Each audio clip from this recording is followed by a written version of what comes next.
सलाम, नमस्कार। मैं हूं मजहर चौधरी और आप देख रहे हैं न्यूज प्लस इंडिया 24। चलिए जान लेते हैं दिन भर की खास खबरें क्या रही। मंदसौर नीमच संसदीय क्षेत्र में केंद्रीय बजट 2026-27 को लेकर सियासत तेज हो गई है। पूर्व विधायक डॉक्टर संपत स्वरूप जाजू ने सांसद सुधीर गुप्ता की बजट पर आयोजित पत्रकार वार्ता पर सवाल उठाते हुए कहा है कि क्षेत्र को बजट से मिलने वाले लाभ पर कोई ठोस जानकारी सामने नहीं रखी गई। तो चलिए पहले सांसद सुधीर गुप्ता ने प्रेस वार्ता में क्या कुछ कहा, उन्हीं से सुन लेते हैं। समझता हूँ कि भारत के युवाओं के मन में जो आशाएं थी, भारत के किसानों के मन में जो संकल्पनाएं थी, भारत की मातृशक्ति के मन में जो देश को आगे बढ़ाने के संकल्प थे, वो सब इस बजट में परिलक्षित हो रहे हैं। वो एजुकेशन सेक्टर में बदलाव का बजट है, रक्षा क्षेत्र में मजबूती का बजट है, हेल्थ सेक्टर में हमारी आशाओं को जगाने वाला बजट है और इसीलिए भारत की आर्थिक संभावनाओं को नए क्षितिज पर ले जाने वाला बजट है। ये कर्तव्यों से भरा पूरा बजट है और इसीलिए आंकड़ों की जुबानी कहें तो 53 लाख करोड़ से अधिक का विशाल बजट है, जो भारत के इतिहास का सबसे बड़ा बजट है। सर, विशेष रूप से जानना चाहेंगे कि हमारे लोकसभा क्षेत्र को इस बजट में लीक से हटकर कोई खास बात नहीं है। ये मुझे एक बात समझ में नहीं आई, ये लीक क्या होती है? लीक कौन सी बनाई जाती है मुझे नहीं पता है, लेकिन मैं एक जानता हूं कि आपका संसदीय क्षेत्र और आपका नीमच जिला तो प्रोग्रेस कर गया बहुत। कैसे कर गया? तो चंबल का पानी खेतों में आया है, चाहे वो शिमला प्रोजेक्ट हो, चाहे वो इलेक्ट्रिक हो, चाहे टूरिज्म की कल्पनाएं हो, चाहे सड़कों का विकास हो, चाहे औद्योगिक विकास हो।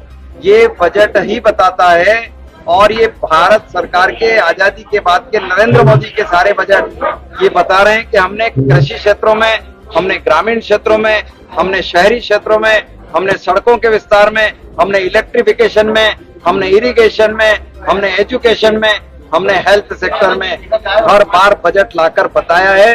चाहे वो सीआरपीएफ का विकास हो, चाहे वह आपकी सड़कों का विकास हो, चाहे वह इरिगेशन का विकास हो, चाहे वह रेलवे का विकास हो।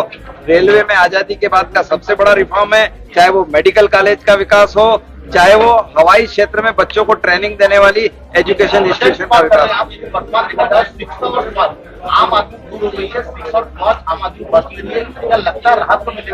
देखिए, शिक्षा के क्षेत्रों में बड़ी क्रांतिकारी परिवर्तन है। जब पीएम श्री स्कूल्स आए, सांदीपनी स्कूल्स आए, हमने एक नई कल्पना दी, नई शिक्षा नीति को रोजगारोन्मुख बनाया गया।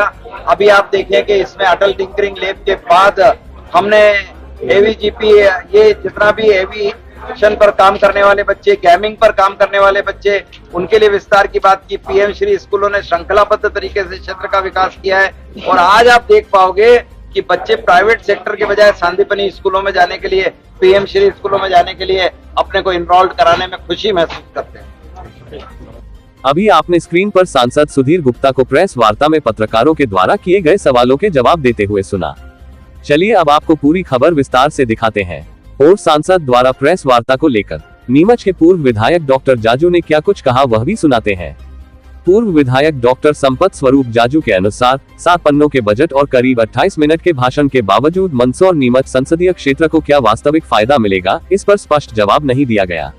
उन्होंने कहा कि यह बजट भी पिछले कई बजट की तरह वर्ष 2047 के विकसित भारत के विजन पर केंद्रित नजर आता है, जबकि बजट हर साल का लेखा जोखा और क्षेत्रीय विकास की योजनाओं का दस्तावेज होता है।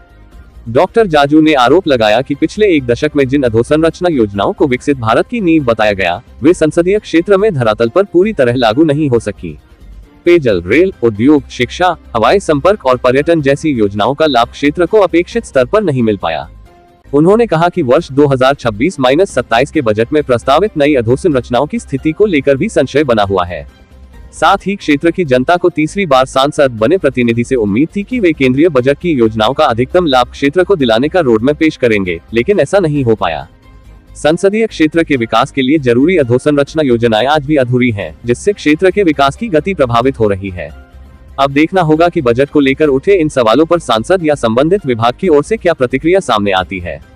News plus India 214 chief editor Mazhar Chaudhary. अभी आप देख रहे थे न्यूज प्लस इंडिया 24। आप देखते रहिए, हम जल्द हाजिर होते हैं एक नई अपडेट के साथ। नमस्कार।